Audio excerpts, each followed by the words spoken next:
നിത്യജീവിതത്തിൽ നാം കണ്ടുവരുന്ന 3 സന്ദർഭങ്ങളാണ് ഇന്നത്തെ ലെസൺസിൽ ഉൾപ്പെടുത്തിയിരിക്കുന്നത്. പരമാവധി പ്രാക്ടീസ് ചെയ്ത് തന്നെ ശീലിക്കുക.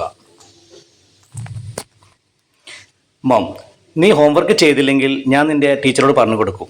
Mom, if you not complete your homework I will tell your teacher. നീ അനിയനോട് വഴക്ക് കൂടിയാൽ ഞാൻ നിൻ്റെ അച്ഛനോട് പറഞ്ഞു കൊടുക്കും. സൺ, സോറി അമ്മ, ഞാൻ ഇനി ആവർത്തിക്കില്ല. If you quarrel with your brother then I will inform your father. Son, sorry ma, I will not repeat it.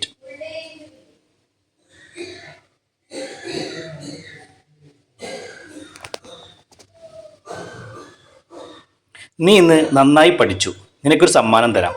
Sun, വളരെ നന്ദി. ചോക്ലേറ്റ് ആണോ? You studied well today, you have a gift. Son, thank you so much മാ. Is it chocolate?